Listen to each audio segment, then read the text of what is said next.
Parang hindi na ako blooming. Ba't kanina nung pagising ko parang blooming ako? Dahil dyan, mag-cherry blossom kami. Dahil feeling blooming tayo today. Pero, maglinis muna tayo ng ilong ano. Dahil may allergy tayo sa mga bulaklak.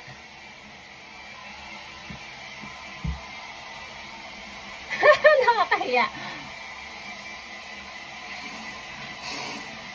Alam niyo ba, kala niyo ba madaling maging maarte? Hindi kaya.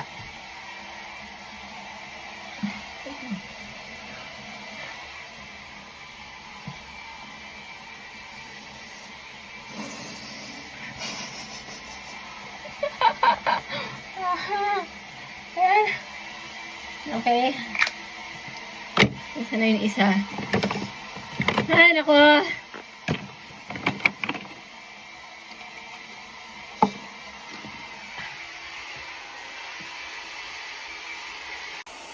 Outfit check. Very simple lang tayo for today.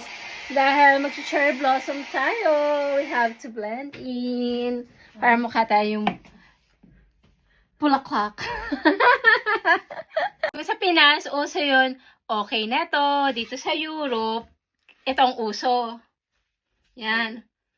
Pwede pa to. Dalawang araw pa lang. Dalawang suot pa lang. So, pwede pa siya. Yan. O, diba? Nakuha na naman kayong ano. Nakuha na naman kayong. Ganito ang life talaga dito sa Paris. Huwag na tayo magpaka-plastic, ano.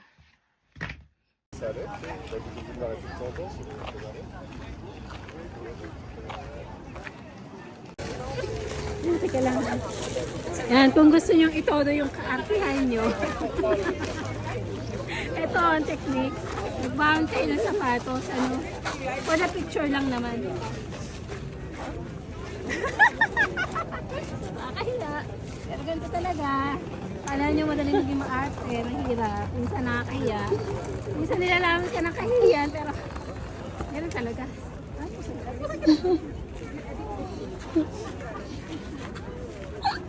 Diba? Wait lang. Jacket pa. Ang jacket pa. Diyos ko po. Para naka-in ka sa motif. Yung 40 ka na, lamigin ka na, pero maarte ka pa rin. Next location. Panindigan mo yan. May shooting tayo. Diyan. Mas maganda dyan sa kabila. Nice. Yung props mo. Wala ba tayong nakalimutan? Bag, shoes. Wala na. Sana all nagmamahalan sa ilalim ng cherry blossom. Saan dito?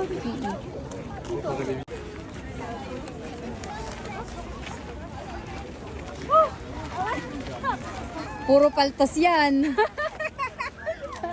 Dito tayo sa kabis. Tag ko na lang si Titi. Tag ko na lang sila. Doon, no, wala ng tao.